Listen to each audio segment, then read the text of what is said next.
and I would like to start with Esther Walker. She's the Executive Director of Outright,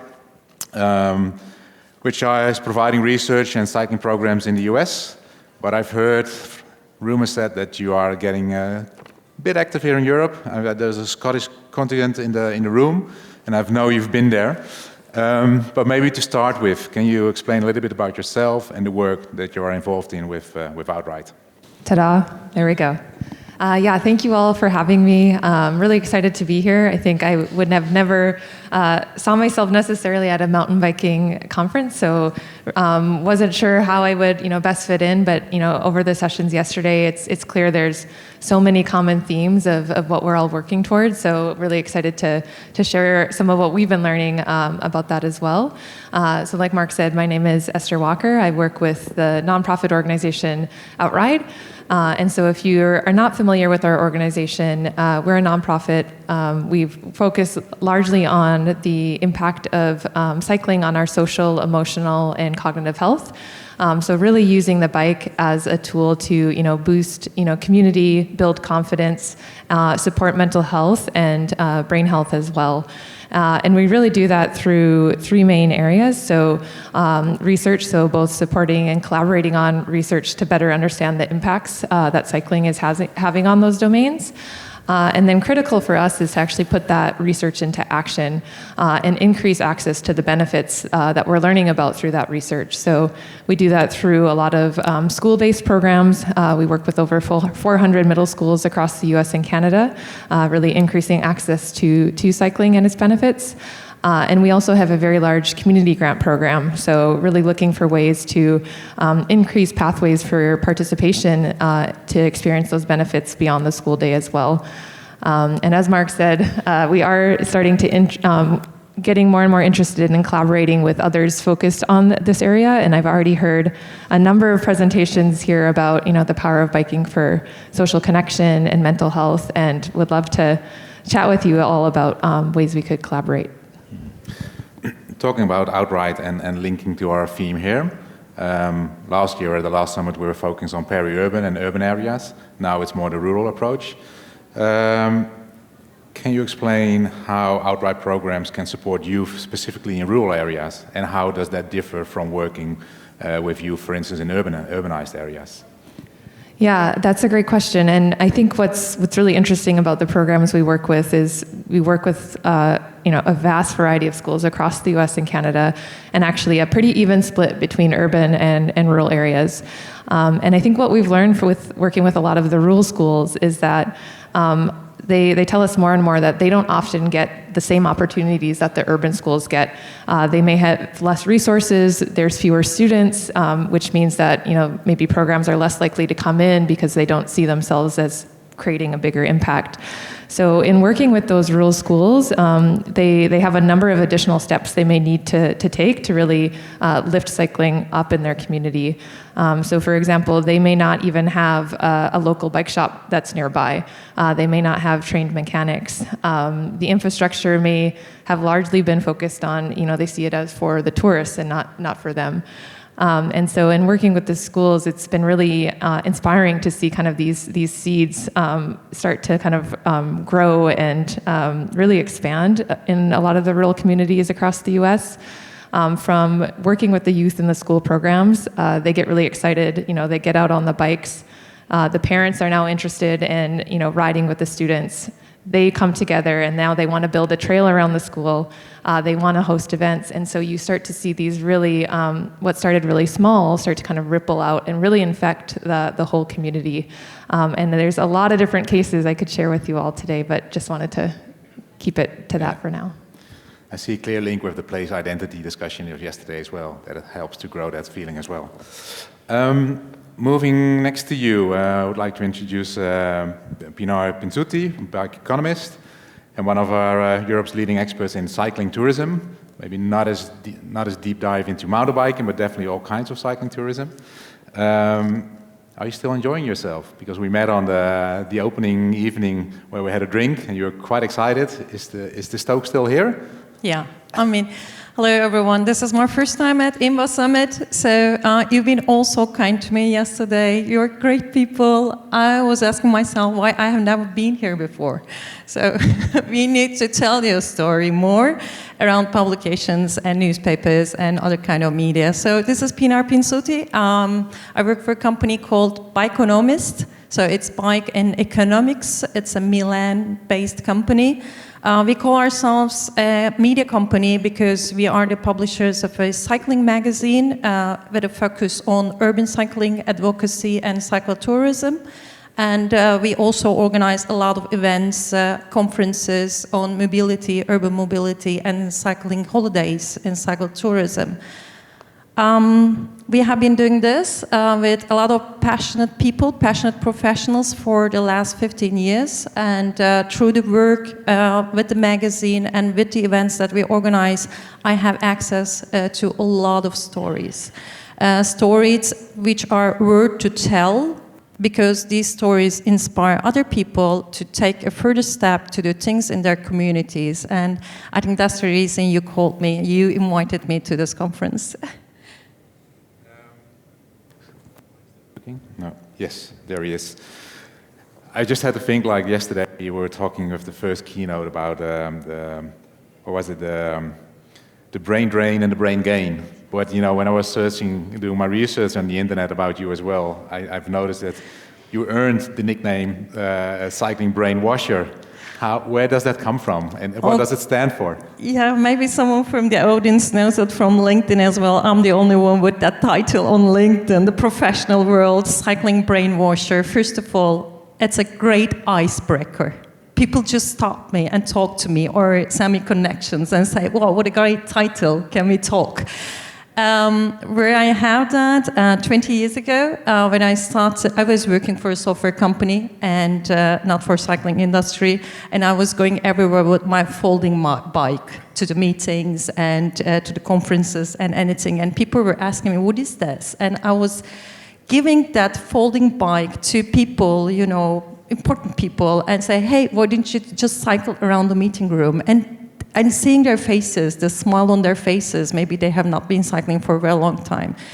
I started to convince people to use it at least once, because once in your adult ages you get on a bike, you don't want to stop. That feeling just sticks with you.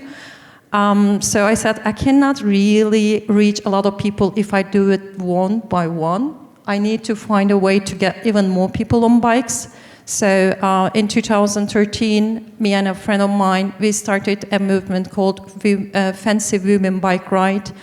From a joke, it became one of the biggest female-only movements on cycling around the world, involving 500,000 women in 35 countries, 250 cities, from Vancouver to Auckland in New Zealand. That Fancy Women Bike Ride and a lot of other projects that I initiated gave me a very prestigious award from United Nations. They said, hey, you're promoting cycling, you're good at it, so this is your award. And so my cycling brainwasher thing has now also an award together with that. And the latest is, since it's very difficult to convince people to cycle to work, I'm trying that now with cycling holidays. I'm trying to convince them for trying it for a weekend or during their holidays. When they come back, maybe they will think, oh my God, it was so nice. Maybe on Monday I should cycle to work. And the second thing is Women in Cycling Initiative. It's a European initiative we are trying to get more women, female professionals in our industry, because who design product, who market product, and who launch product, we need more women there. So more engineers, more professionals, and more leaders in our sector. So this is what I do. Cool. Thank you very much. I want to hand over the microphone to Jorge and go to our male panelist. Yeah. And we've known each other for a while. I think I was here like 10 years ago with a family staying at your apartment. And we don't really broad introduction, but how I've known you, there was Zona Zero. There wasn't mountain bike kingdoms yet. And I was also wondering, like, now you've got 5 territories working together under the common brand of Mountain Bike Kingdoms. What were the kind of primary challenges and successes of unifying these different territories and working together? They still have their individual branding. Identity is important. What was the value of seeing this kind of broader regional approach? Yes, sorry, thank you, Mark. Well, it was really organic because all we share the same philosophy. It's mainly recovering the old network of trails that connected the village around the south side of the Aragonese Pyrenees. So that was our meeting point, I say. So that was very easy. After that, we have two goals. The first one was to have more lobby power to try to send our needs and our complaints to the administration of Aragon in all levels. And I think has worked. As we seen yesterday morning, we have a good number of politicians from Aragon here. And on the other side, it was to make us a better destination, because with the 5 kingdoms, we have trials for 365 days. We have from 300 meters high to 2,600, 2,700 meters high. So we have trials for all levels and for all periods of year. And that makes us a special destination, and also with the sun, maybe in summer too much, of the south side of the Pyrenees. Yeah. So you also have a more complementary offer by working together with all the different destinations. Okay.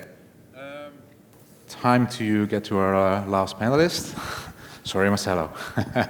Marcelo Cardona, Director of Next Level Mountain Bike, all the way here from Tasmania. I'm very lucky because we've met you last year as well. Yes. You here in Europe. And you had a full house yesterday. So you were doing a presentation yesterday already. And I was kind of, besides, tell a little bit more about your work, I was wondering, like, you've been here for a few days. You told something yesterday, like in Australia we go all in with projects, big projects, etc. And I was kind of wondering, like, are you getting excited when you see this kind of challenging terrain in this area? And how would you kind of ensure that your trail designs align with the natural and the cultural and the kind of regulatory values, while still have a really attractive offer for the rider? Because we discussed a bit of the constraints as well working in Europe. Yes. And are your hands itching when you're looking around here, and would you do things differently? It is incredibly inspiring to see what is happening here, Boltagna and the whole kingdoms. Again, sorry, my name is Marcelo Cardona, Director of Next Level Mountain Bike, and just to start, I was here last year in the last summit in Austria, and then I start to see the numbers of how the trail development has been happening in Europe. Previously, we were in California. We start to see the same number. And we start to realize how Australia, Tasmania, has been developing so much faster with help of the government. And you probably saw before, the numbers of the island are transformation. It really provides a huge impact to rural communities. So as trail designers and trail builders, the responsibility goes beyond the trail. It's way more than just building a track. Towns transform really fast, and communities require some support to take that change, not to miss out or not to lose the identity.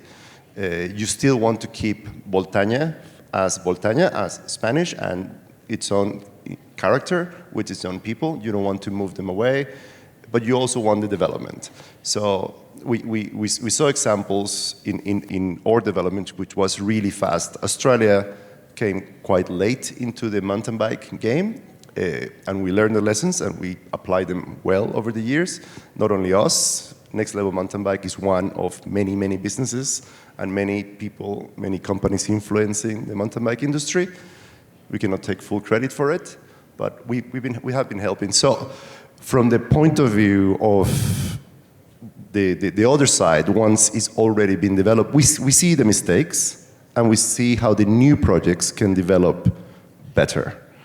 With support of the government, Chamber of Commerce, help the local businesses improve their businesses, accommodation, shuttle services, and also the local trail builder community. You don't want that to disappear by bringing a foreign trail building company from another town or another big city. You want to still keep your local builders as part of that culture. So yeah, I'm itching to see, because there's so many opportunities here. The terrain is incredible. The connectivity is amazing. You got roads, France, to the rest of Spain and other areas. So these potential, not only here, but this is one of other places in Spain. But you guys have an incredibly solid start. Thank you for that.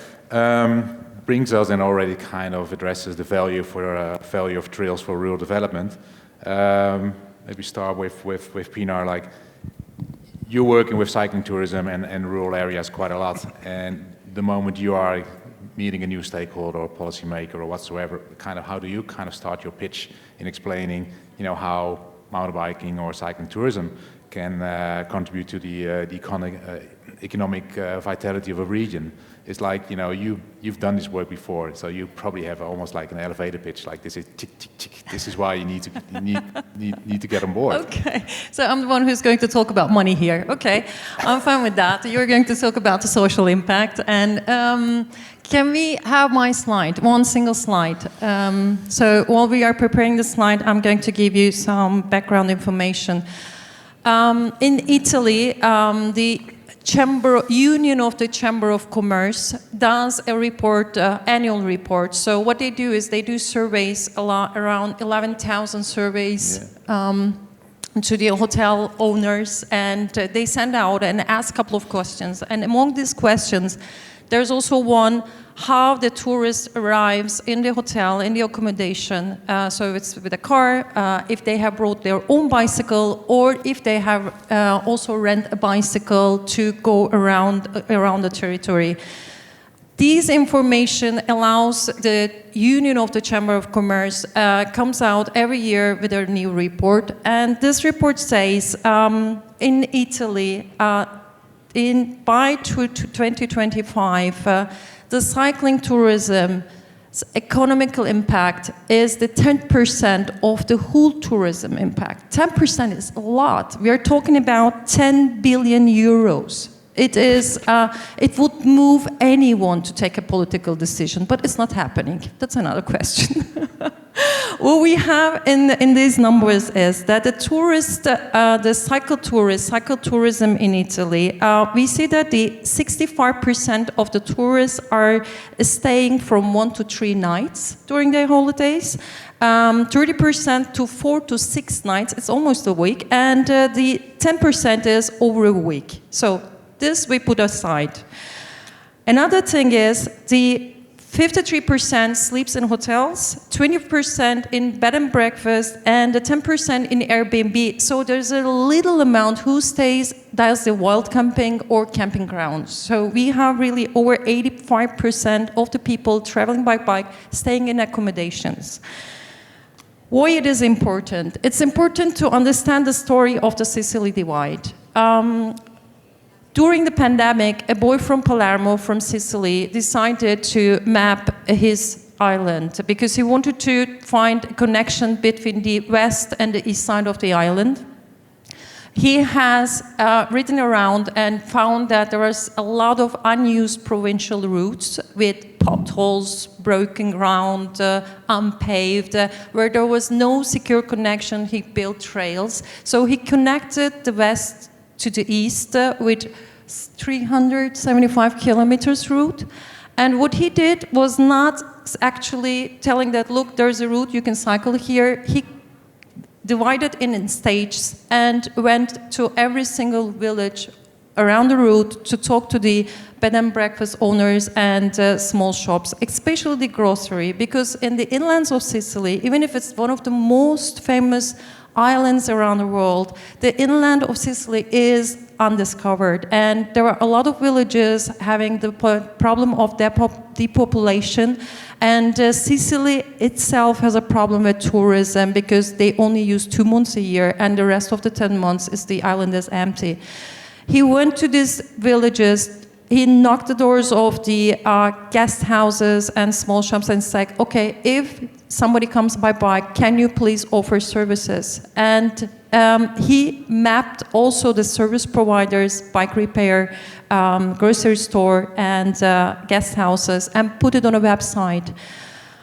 After 3 years, Sicily divides, known number is that there is 9,000 cyclists passing from the Sicily divide. If we just go back to the numbers I pronounced before, 7 nights, because it's 7 states, average spend of a cycle tourist in Italy is 150 euros per day. It's 10 million euros.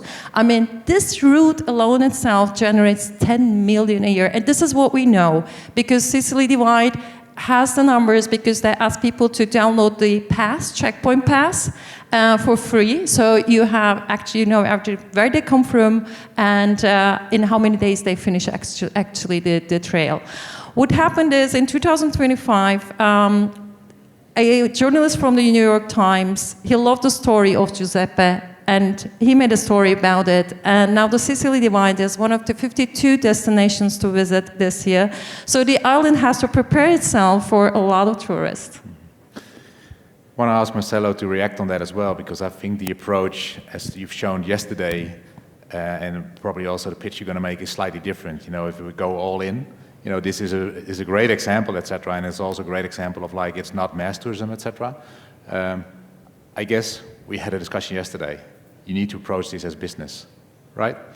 Maybe I should put your slide on as well. But yes. You know, what can you tell about the economic value and how you kind of pitch that to the Australian governments that you've been working with? Yes, from our point of view in Australia, it's a very similar story that 15 years ago in Tasmania, my family, we moved there 15 years ago, and you can see there was hardly any trails, no mountain bike tourism at all. It's an island in the south. It's just pretty, but more for retirees.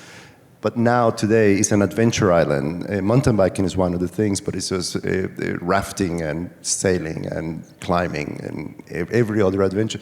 So younger people are moving in. The population of Tasmania was decreasing, now stable and growing. You can see the numbers change over there. The government investment was substantial.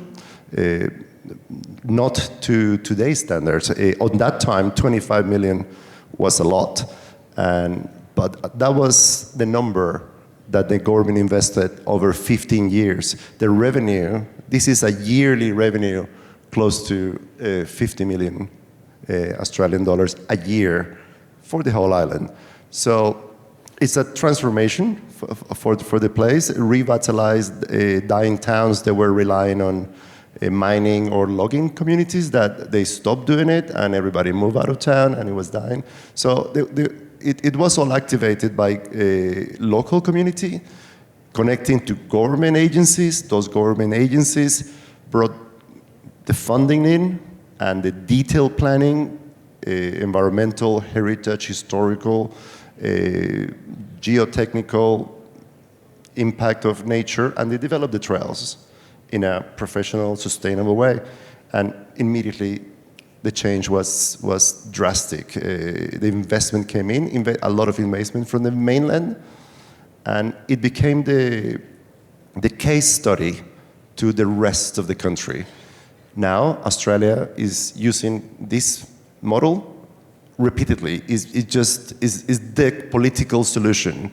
It is the driver for many small rural communities to retain the youth, to create new business, to activate that local economies, because mountain biking is not only mountain biking, it's accommodation, is food, is supermarkets, it's hundreds of existing business get boosted, and new businesses are created. So it is pretty much the latest tool and solution for the government. So we don't have to ask anymore. We've been pushed to, can you build more trails in my place, like right now? Yeah. We are in a very, very, very lucky situation, but it definitely took some time. They're not for free and just build whatever you want. It requires a long-term process. Each trail takes about 3-4 years sometimes on development before construction, but it's totally worth it, and it definitely transforms.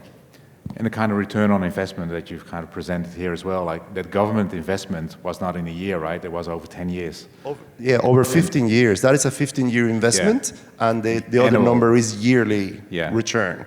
So it clearly pays itself, and it's just numbers. The town of Derby, the real estate, a cabin was sold for 45,000 Australian dollars, and last year a friend of mine sold his place for 700,000. Yeah. It affects everybody, and in a very good way. Yeah. Esther, does it help if there's a really good trail system in place, professionally built, to kind of make that pitch for your programs as well? Because if we talk about, this is kind of the economic figures, the hard data, etc. While I guess your argumentation is way more on the kind of, what can we do for the social cohesion, what can we do for quality of life in rural communities. I'm just wondering about your approach and whether you see these kind of opportunities of like plug and play. We need to combine those kind of factors and see that kind of whole ecosystem instead of approaching like, I've got a great intervention, but it stands a little bit apart of everything else that's happening. What's your view on that? Yeah, I think that's a really great question, and I think the strategy that we've used has really evolved over the years. I think early on it was actually a little bit self-selecting of the schools who were interested in taking on the program may have been also the ones that had the trail systems nearby, because someone in their community knew about cycling and the power of cycling, and they're like, this would be awesome for our students. I think sometimes those teachers were in for a bit of a shock though, because they had the access to this beautiful trail system. Day one, they tried to take the students on these really challenging trails, only to realize that maybe 20-30% of those students had never been on a bike. And so it really kind of helped reset expectations of, hey, where do we need to start with this program? What needs to be put in place so that our youth in the community can truly enjoy and be part of the trail system and that access to nature. And so I think in that sense, it really helps to have the school be on board with cycling in general around the trail system. And then I would also say, on the other hand, there's been an interesting shift over the years when early on when I started, we were calling schools saying, hey, we have this cycling program, you would be a great fit, are you interested? And we would get messages like, you're crazy. Cycling is dangerous. I've seen Red Bull Rampage. What are you asking our students to do? And so we really had to kind of reframe it and build trust in these communities to say, hey, we're not necessarily telling them to go off of jumps or cliffs. You can do it in your parking lot. You can do it in the little hill in the school courtyard to get them familiar. And once we started building those relationships with schools, we got those programs started. The teachers saw the impact, the students, the parents, and actually now we have more applications than we know what to do with. The program really has expanded. We can probably bring on 40 to 50 new schools a year. And I think part of that is that they really see, even if the school doesn't have a huge cycling community, they see the power it has in kind of building new student connections between students, but also with the community and beyond. And I think that now is actually creating interest in building trails. So it's kind of coming up from a bottom-up approach as well. Yeah. Jorge, when you kind of hear all these kind of examples, like the cycling interventions programs, etc., the history of this region and the offer of trails is slightly different. I think there has been a clear focus on conservation as well. Not I'm not sure if that's the right term, but the kind of invasive, large, trail building project, building purpose-built trail. By choice, you haven't done it yet. Have these kind of discussions, have they kind of changed your perception? Like, if you want to stay, you would like that the youth will stay in here. Do you see value in kind of introducing these kind of youth programs at schools? Then again, the terrain is quite challenging here as well. Do you think you need to move slightly in a different direction, or adding kind of a different infrastructure to make sure you have a broader offer to a certain extent? Where is Mountain Bike Kingdoms in that kind of discussion? Well, I think our roots are clear, but that doesn't mean that we are not doing different things. We are, especially in places as Valle de Benasque or places as Alto Gallego, they are doing trials in purpose, just for biking. And we also, around Voltaña here, we have also a project. I think it's something, it can give us maybe to close a gap. Now in the area, there is a pump track, we have the natural trails to learn. Sometimes for the children, for the youngsters, there is a gap between, and with purpose-built bike trials like flow trials, it can be very useful. And of course, project to help the youngsters. It's one of the things we are more interested right now. We remember in 2015, 2018, when Enduro World Series came here, we had the luck that some of the best riders in the world, they came to the school. They passed the day with the children. They enjoy a lot, and that feel a lot for the next 5-8 years. So we have seen the difference now in IMSA, for example. The director of the school is a very passionate biker, and they do a lot of mountain biking on the school once they have the possibility. Now there is a bike school here in different areas of kingdoms, and we are watching how that creates a difference. But one of the things I like most of this summit is that we have the possibility to learn from other things like yours. In fact, I want to ask you, how come you bring Outright here?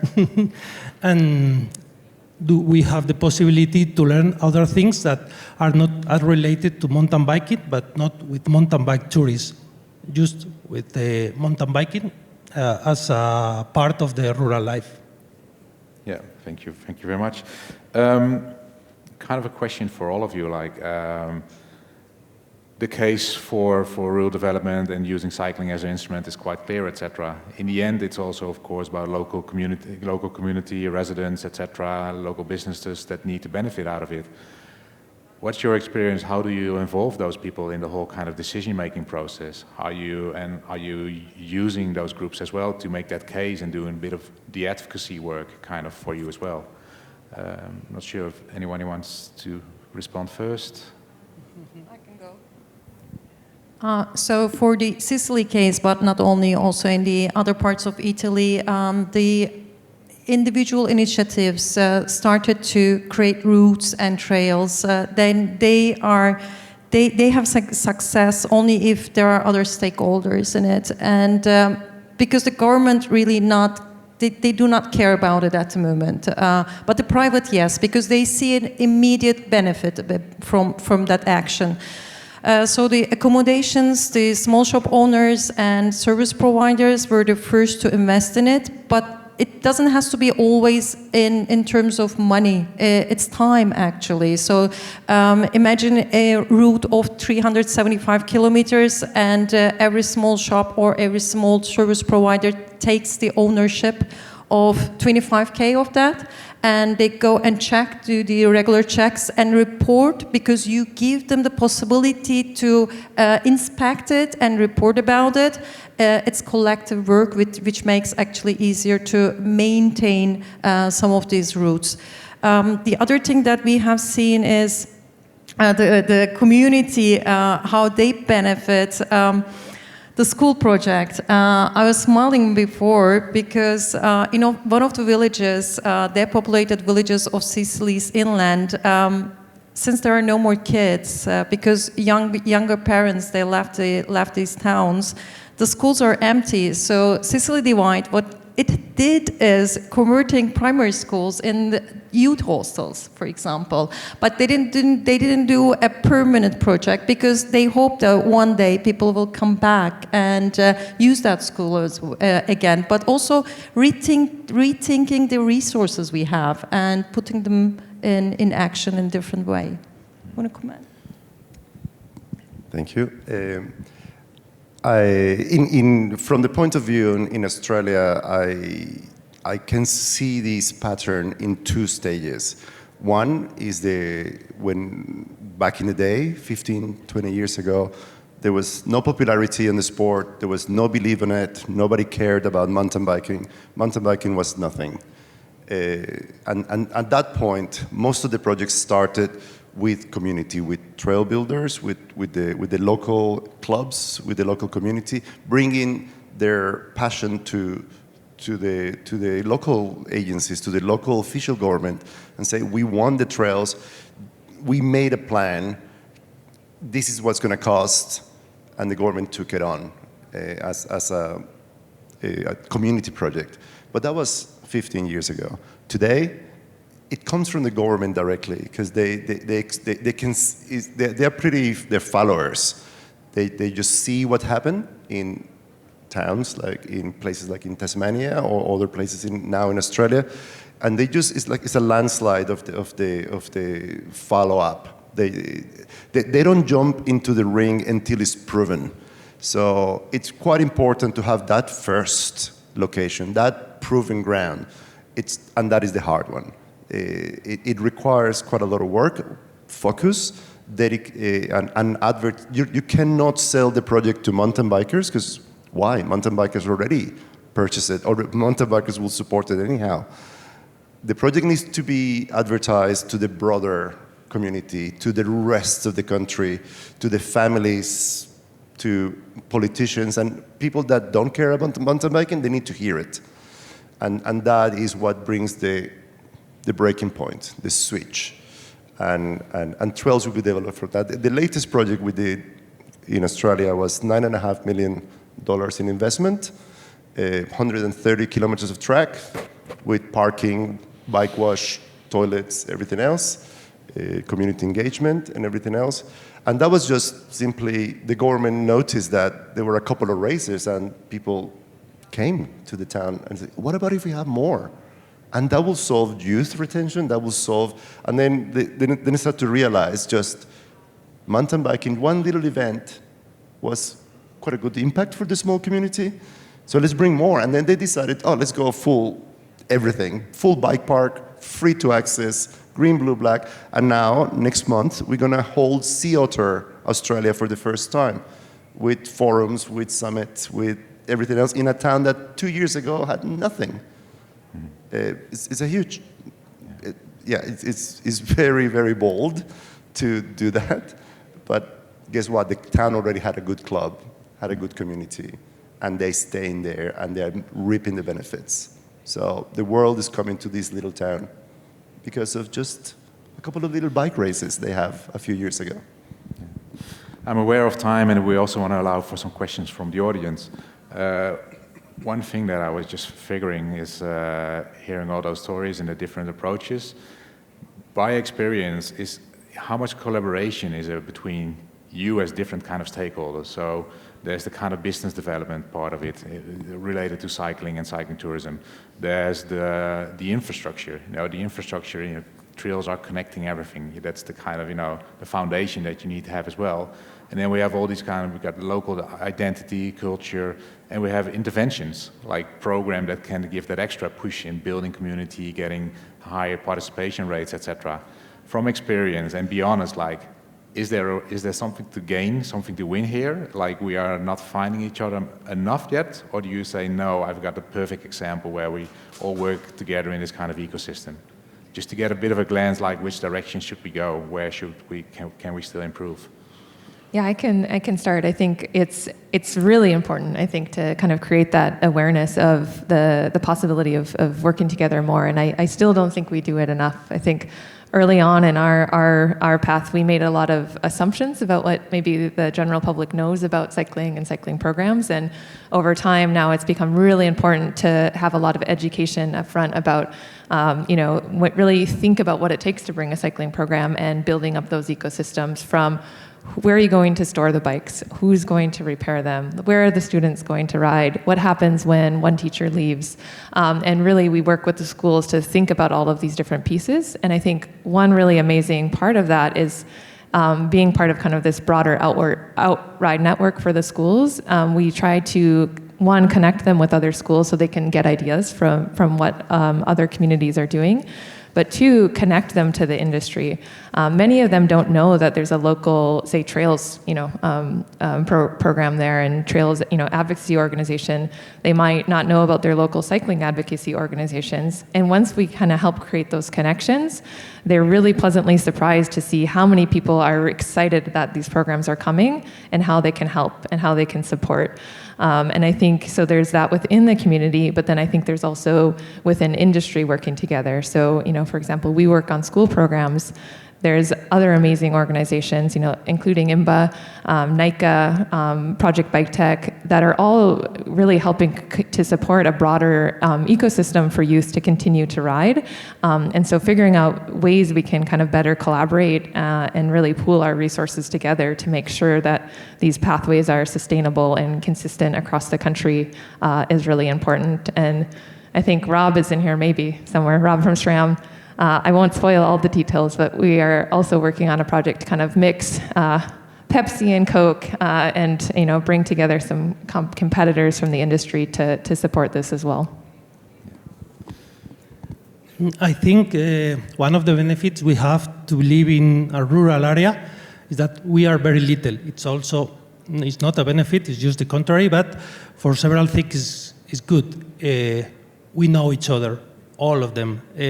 So we know all the stakeholders, the different ones, and it's easier to put together in a room, talk. Of course, everyone won't be friends with the others, but everyone knows their background. Everyone knows they love the trail. They love their area. They love the terrain where they live, and he's working on his way to do it as best as possible. So that's first common point for everyone, and that makes us easier to engage in talks, in agreements, and afterwards it's not easy at first. We have examples here with the hunting. At the beginning was really hard to deal among them, but now we have a very good relationship. We try to help each other. There is always some struggle, but everything can be solved. And also, the rural communities have long background of doing things together. In fact, the trail building sessions or the maintenance sessions of volunteers is nothing new. Here it's called vecinales. It will be like neighboring.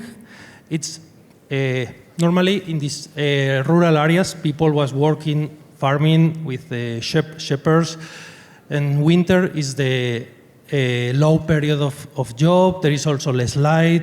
It's colder. People stay more inside. That was the moment when people meet together to fix the trail, the network of trail, because there was their roads.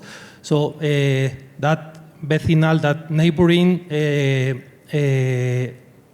groups of people has been doing, and still is nowadays is still been happening to help to rebuild a fountain of some walls, and so that background to do things together has helped us to have more agreements, that has more cohesion as a community, even with the different points of view. Thank you very much. One other topic that we haven't really addressed, but has been a recurring point during yesterday's discussion as well, is like prove the impact. And if we have to set out a strategy for the next 10 years, like how can we be successful in, developing, using mountain biking as a catalyst for regional development, we need to have that backed up with facts and figures, etc. You all come from a bit of different worlds. Is there, how do you kind of measure right now and demonstrate the long-term impact of your projects? And is there any kind of proven methodology you would like to advise? Because I feel in a lot of discussions that people are always searching like, okay, but how do we measure? What's the best thing? How can we prove our intervention, that our intervention is successful? And it's like what Kevin mentioned in the morning, like for advocacy people making a pledge, speaking up for the interest of our sport, that data, etc., is super important. Is there a common project that's lying ahead of us to get this thing sorted much better than we do right now, or do you say no problem? We already found the solution for that.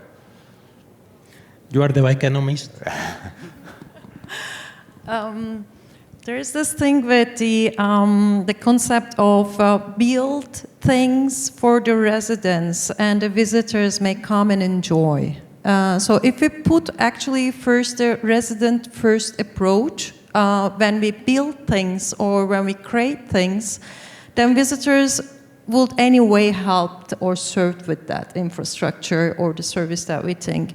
This is something that the Flanders in Belgium, their mindset has been like this for the last 15 years, and they have a strategical approach for the next 30, 50 years.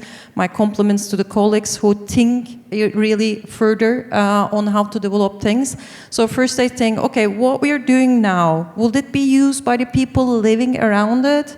And if we create things that makes residents happy, I think that's a good parameter to think that if it's successful or not. That is one of the steps that is quite important on the planning of trails in Australia. But it's a different philosophy in Europe. It's more on a social caring of the community. Australia went quite a different way. They went full on Las Vegas. Let's bring the biggest bike park features for free to the community, and that is bringing new families and enhancing the family, not only to satisfy the local community, but it's also doubling up. I mean, all those kids that 15 years ago were like 7, 8 years old in the community where we live, they're all Lacey Adams. She is the world champion enduro just 2 weeks ago, the junior, and she's a kid from the town. And Dan Booker and Sasha Kim and all those kids and they just live down the road. And we have all Tasmanians in the top sponsored full-on team jerseys and everything. Because they just live down the road. But Australia took it quite a few steps up in that regard, so much that we are very entitled at the moment. If we see a puddle, we complain. And if there is not like a blue-green version of the same track that is a flow track, but I need a tech track, everybody goes up in arms. Because you want to have everything, because we got used to that custom, professionally complete build. You need to finish at the trailhead in town. I don't want to pedal 1 kilometer away from town. I need to finish in town. I need to finish next to the cafe, next to the shuttle bus that is going to take me back up. Anything less than that is not good enough. which is creating a problem for private bike parks. It's really hard for companies to create private bike parks because people have free access to super high quality, all level trails. So that development, that longevity, definitely has quite a few elements to work on. Obviously, the maintenance, the more trails, the more maintenance, the cost, but the government is taking that part on board. Interesting to see completely different approaches. I'm going to stand up because we got one mic for the room.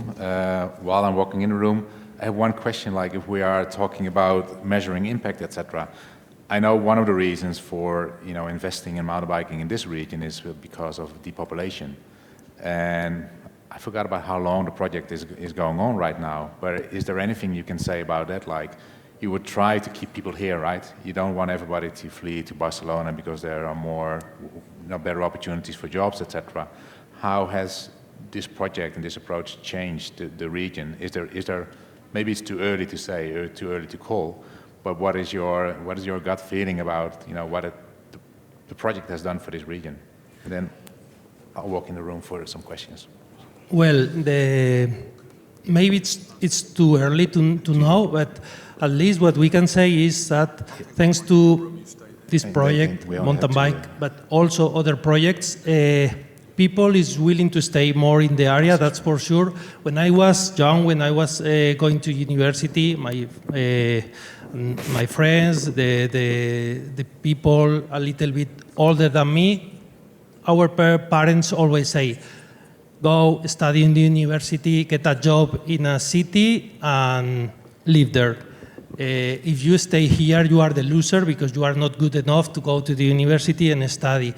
It was a little bit depressing mood in the area because it was not really good.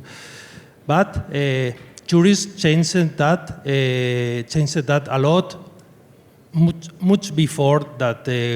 We stay here and we started with the mountain bike trails, but mountain bike has helped, and now are more people that are deciding to stay because they like. But more than mountain bike is because when I was younger, I live because I only knew the bad part of living in the countryside. Nobody tell me the good part. Now we are trying to teach them or make them experience the good part of living in the countryside. Okay, then you go study outside, have experience, and then you have all the tools to choose where you prefer to stay. So I think our main goal is to show them all the different perspectives of living in the countryside, the good and the bad one. And then you have more tools to decide. And also, of course, a part of it, we'll try them to stay, we'll try them to engage here. And so for kingdoms, as much as important is to bring more tourists to the area, more economical, is to create projects that has a side for the local community and try to make the people living here more engaged with their nature and also more engaged with their community. So they will be the first one to tell their sons, their daughters, hey, you can stay here maybe if you want, because living here is cool. So it's both about the perception of living in a rural area and actually creating the opportunities. We need to juggle a little bit with the microphone, so I'm giving this one to Kevin, and then we're going to use this one for us. We're running a little bit late, so we want to go to the coffee break right now. I want to thank all the panelists for your insights, your expertise. I want to have a big applause for them. And feel free to chat with them during the coffee breaks.